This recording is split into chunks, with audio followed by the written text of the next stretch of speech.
Digital Bharat News, voice for entrepreneur, real stories, real.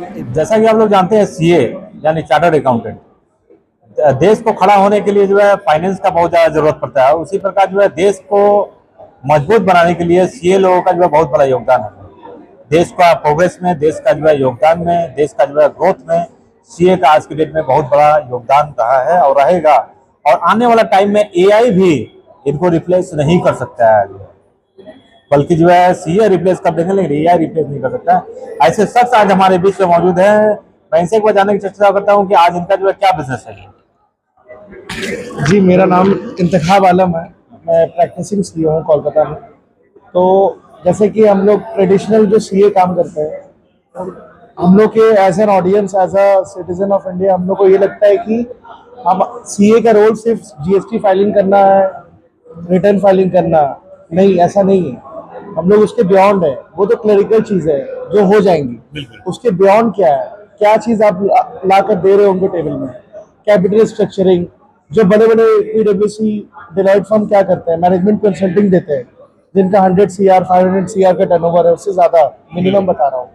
तो हम लोग जो माइक्रो बिजनेसेस है, एमएसएमई जो बिजनेस है, जो 200 करोड़ तक का टर्नओवर है, जिनका 10 करोड़ है, 20 करोड़ है, जो छोटे माइक्रो बिजनेसेस है, हम लोग उनको ज़्यादा सपोर्ट करते हैं, उनको गाइडेंस देते हैं क्या प्रोडक्ट उनके लिए, गवर्नमेंट के लिए अच्छा है।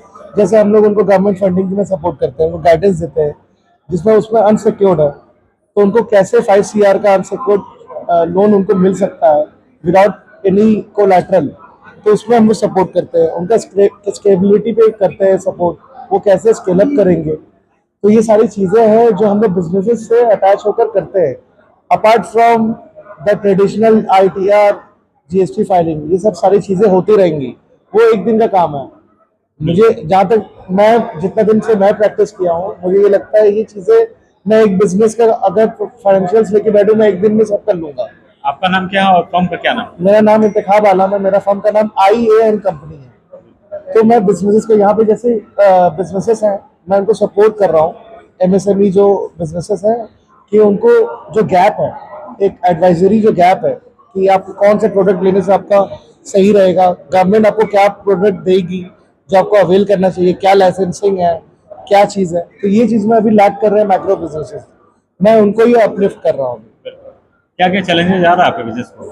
बिजनेस में ये चैलेंजेस आ रहा है कि आप जैसे टाइमली उन लोग सबमिशन नहीं करते हैं, अकाउंटिंग का इश्यूज है, उनका खुद अकाउंटिंग प्रोसेस नहीं है। तो उनको मैं टैली, अपने जो टैली से हमारा टाई अप है, उनको इंस्टॉल करके देता हूँ, या वर्ड, एक्सेल, पावर पॉइंट या वगैरह कर रहे हैं? हाँ, वो सब चीज़ें मैं उनको ट्रेनिंग वगैरह दे के उनको और भी ला रहा हूँ, उनको एक छोटा मोटा अकाउंटेंट दे के, ताकि उनका बुक कीपिंग, ताकि वहीं से हमारा डेटा गैदर होता है। तो उसमें सपोर्ट करना। फिर मेन पार्ट है फंडिंग, कैपिटल रीस्ट्रक्चरिंग जिसको बोलते हैं। NBFC से, प्राइवेट बैंक से हाई रेट ऑफ इंटरेस्ट से पैसा लेके रखे हैं, उनको रीस्ट्रक्चर करना through government banks, through government योजना। ये हमारा भी सबसे बड़ा USP है, क्योंकि उनका कस्टमर का पैसा लूज नहीं होना चाहिए बिजनेस। NBFC तो हाई रेट ऑफ इंटरेस्ट देता है। तो आप, उनका GST सब कुछ है, लेकिन उनका गाइडेंस नहीं है, और प्लस उनके डॉक्यूमेंटेशन का इशू है। तो हम लोग ये चीज उनको ठीक करके देते हैं, उनके डॉक्यूमेंटेशन को ठीक करके, उनको योजना, जितने भी एप्लीकेबल योजना है उनको करके देते हैं। देखिए, आलम जी ने तमाम बिंदुओं पर इन्होंने चर्चा किया कि किस तरीके से क्या बिजनेस ये कर रहे हैं और क्या क्या चैलेंजेस आ रहा है। तमाम बिंदुओं पर इन्होंने चर्चा किया। बहुत बहुत धन्यवाद।